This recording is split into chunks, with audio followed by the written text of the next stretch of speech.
welcome to Gender Espresso. I'm Zara, your host and barista. Today we're going to talk about simple metoidioplasty. It is a form of transmasculine or masculine non-binary bottom surgery. The goal of a simple metoidioplasty is to lengthen the clitoris and the shaft and tubularize it after having undergone the changes under testosterone influence. The results vary depending on how much someone has grown under hormone treatment. Metoidioplasty is still a major procedure. It is done under general anesthesia. It typically takes a little bit over an hour. I offer two options for simple metoidioplasty, and that is simple metoidioplasty, where all I do is tubularize and lengthen the phallus, or I do that and offer excision of labia minora. It is purely a personal choice as to whether someone wants to keep the labia minora or not.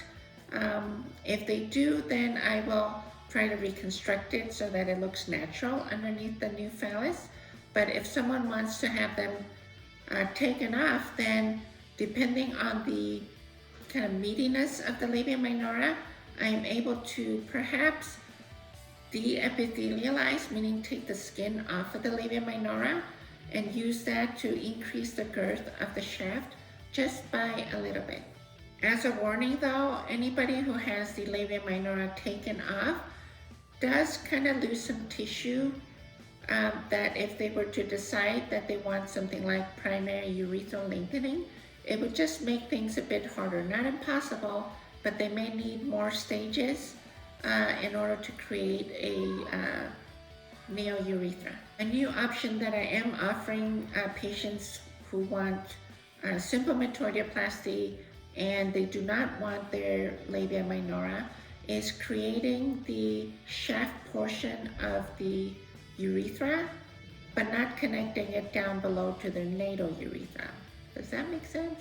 It's confusing. Let me try to say it in a different way. You would have a simple metoidioplasty, so tubularization and lengthening and release of your new penis, but I would also build a portion and only a portion of the urethra underneath it so that it's sort of banked and ready for future reconstruction if one should go down that road.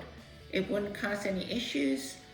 The release of the phallus involves releasing the suspensory ligament as well as the ventral chordae on the underside of the base of the penis. The final appearance is a lengthened phallus with a circumcised type of look.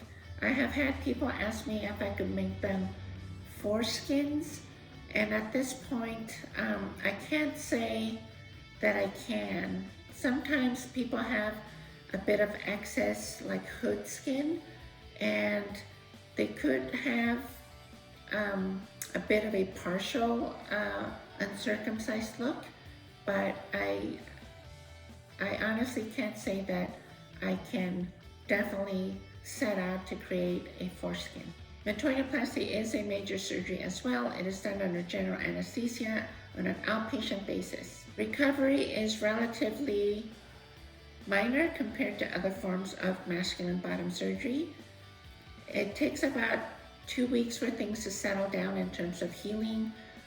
Wound healing problems can occur, meaning some of the suture line underneath the new phallus can come apart a little bit, but it always heals with just treating the wound, and it seals with minimal scarring. Swelling is probably the worst of the healing issue with metoidioplasty in that it takes a while for it to come down and have the phallus be more apparent and more shaft-like.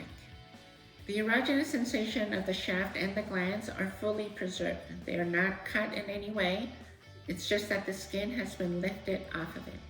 The option of simple metoidioplasty can be combined with scrotoplasty for those who wish to have a scrotum created. This completes my talk about simple metoidioplasty with the possibility of preserving labia minora and the possibility of creating a shaft urethra for those who want to bank it per se, and the option of adding scrotoplasty. So talk to your surgeon about all of these options. Thank you for coming to visit my channel, Gender Espresso. I'm Zara, your host of Barista. Good day, my queers.